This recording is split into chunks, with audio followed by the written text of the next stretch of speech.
this is from Politico, and it's an article about how Beto O'Rourke wants to implement what he calls a war tax to help veterans. So the title of the article is How Beto O'Rourke Would Use a War Tax to Help Veterans. It says Beto O'Rourke on Monday called for Congress to enact a war tax anytime the country goes to war, with the proceeds going to care for veterans of the conflict. The proposal came as part of a new plan by O'Rourke, a Democratic candidate for president, to expand services for military veterans. The former Texas congressman also repeated his call for the country to end what he called its endless war in Afghanistan and Iraq. So what would the plan do? If elected, O'Rourke said he would push Congress to enact a law creating a new trust fund for veterans' health care for every war the U.S. fights. Each fund would be paired with a war tax, which O'Rourke's campaign said will be implemented on a progressive basis. In addition, O'Rourke outlined a series of steps he said he would take to modernize and improve services at the VA, while pledging to pardon veterans discharged and denied benefits for conduct stemming from post-traumatic stress or other service-related injuries. He said he would also implement policies restoring military service as a pathway to citizenship and would allow veterans who have been deported to return to the United States with the benefits of citizenship. O'Rourke has previously pledged to reverse President Donald Trump's restrictions on transgender people serving in the military, as well as the Trump administration's deploy or get out policy, affecting service members deemed non-deployable. O'Rourke, whose former West Texas congressional district includes Fort Bliss, served on the House Veterans Affairs Committee and made veterans care a centerpiece of his agenda while in Congress. We must be willing to pay any price and bear any burden to provide the full care, support, and service and resources to every single veteran who served every single one of us, O'Rourke said in a prepared statement. 18 years ago into the war in Afghanistan and nearly 3 decades after our first engagement in Iraq, the best way to honor our veterans' service is to cancel the blank check for endless war and reinvest the savings to ensure every American can thrive upon their return home. How much would it cost?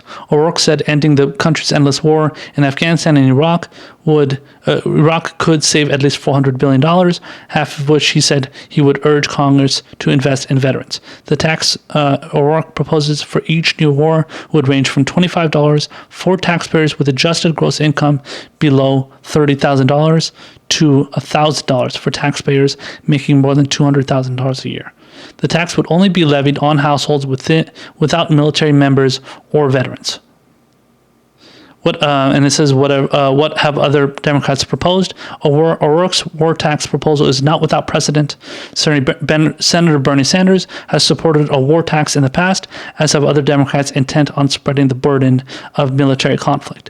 Lawmakers in the 2000s discussed levying a tax to pay for the military surge in Afghanistan, and Congress approved a surcharge on personal and corporate income taxes during the Vietnam War to help fund that effort. So I'm very surprised to see that Bernie Sanders proposed a war tax. I wonder when that was, but the idea of a war tax is a horrible idea. I mean, listen, when it comes to taxes in general, obviously people on the left support taxes, and we support paying taxes. We support taxes when it comes to, as long as it's helping the right causes. So helping us build our bridges and our roads and, our buildings and just things that we all, public utilities that we use, schools, public schools, obviously, any kind of public utility, it makes sense to pay taxes to help fund those things. Do we want to pay a tax? To the people on the left, do we want to pay a tax to help fund or to help the veterans that are suffering with, post-traumatic stress disorder and if they have, war-related injuries and stuff? I mean, listen, we want to help those people, but we don't have to pay a tax for that. First of all, what you have to do to just get rid of that problem altogether is you have to end the wars. So again, this is another example of Beto O'Rourke. Not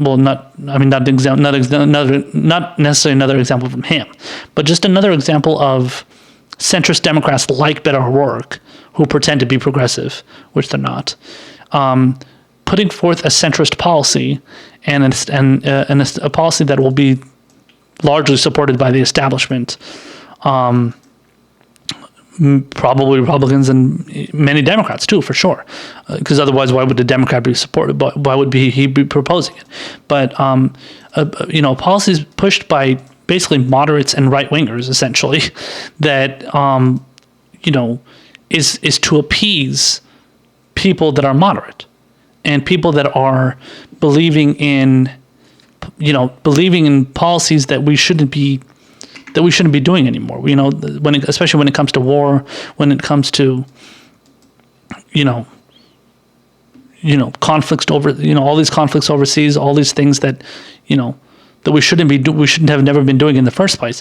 Giving people a tax where they have to fund veterans. I mean, why should we have to do that through a tax? It just doesn't make any sense. It's just another way to that's what I'm saying. It's just another way to appease the military-industrial complex and to give them more money, to some extent, not them specifically, but to give the kind of more clout to the military-industrial complex and to the to the war machine, essentially, to be able to fight more wars. But because this is not a way to stop wars. When you're talking about when you're talking about situations regarding ending wars and stuff, that's the only thing you should be pushing for. So what I'm saying as far as the fact that this is a centrist policy is that he is pushing for ending the Afghanistan and Iraq wars. Okay, how about all the other 5-6 wars that we're in right now? Not even 5, 6 wars.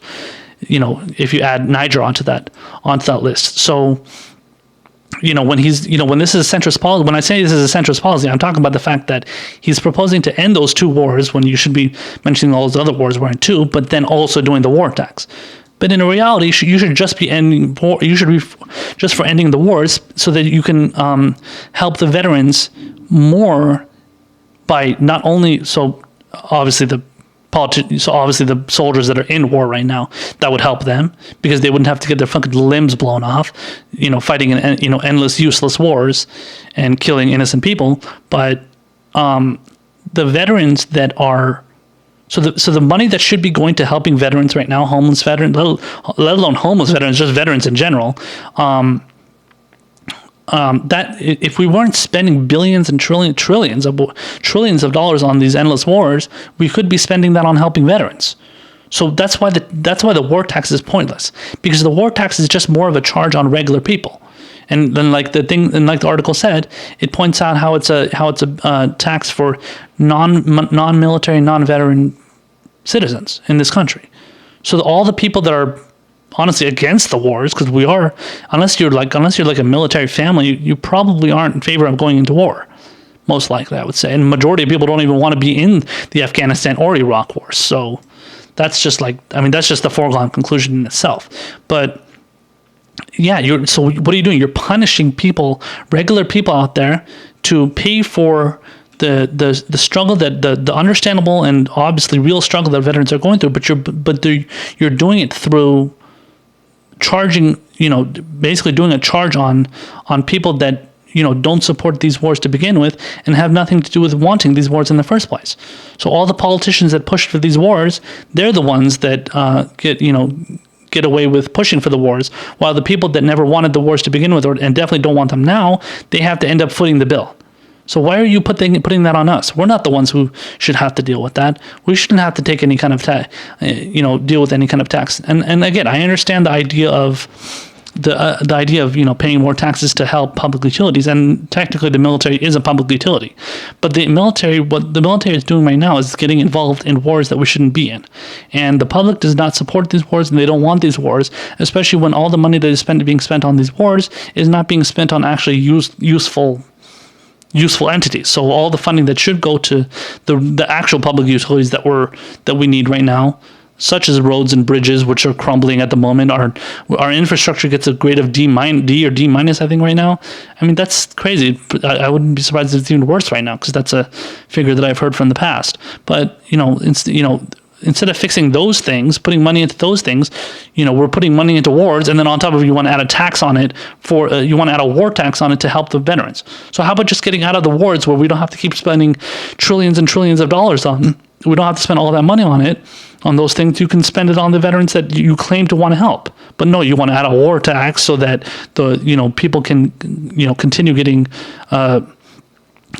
taxed for something that they don't even want to be taxed for, because they shouldn't have to get taxed for that, because that's not something that they want to invest in. Because when you're giving people a tax, that money obviously is taken by the government, and then that money is invested into something that the government wants to invest it in.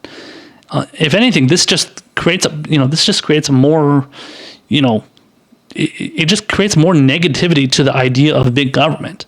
And obviously, conservatives and stuff, they always talk about big government, but they love big government when it comes to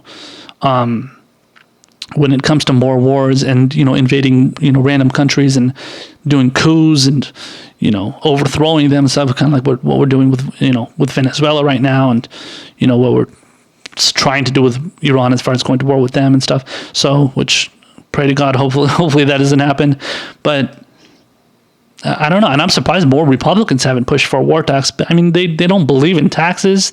They don't believe in pushing for more taxes, obviously, even though they don't give a shit about the debt or the deficit. But I mean, they don't support pushing for taxes because they believe that that's going to be adding more to the debt and the deficit. But and it's going to, obviously result in more big government. But obviously, like I told you, the Republicans support big government because they're in favor of all these different wars. So you would think that would be the kind of tax that they're in support of, but apparently they're not.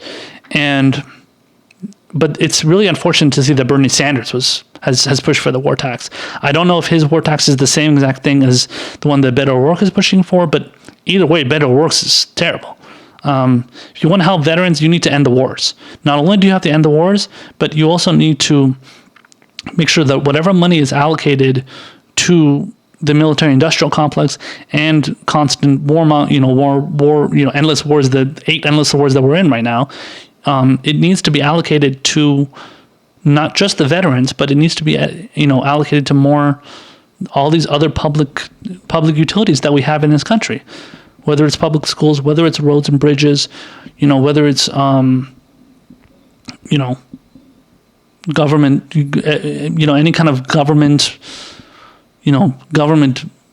institution, whatever it is, like these are that's not gonna, a war tax is not gonna help anybody. The war tax is gonna be helping the veterans, but ultimately the path to help help veterans is not to tax non-veterans. So that's just not the solution. And for anybody to think that actually is the solution and that is the right way to go, you're completely clueless, and you're only perpetuating more of this shitty, system of government where we continue to throw money down the drain to do things that honestly are not helping regular people. Again, I support helping veterans, but this is not the way to do it.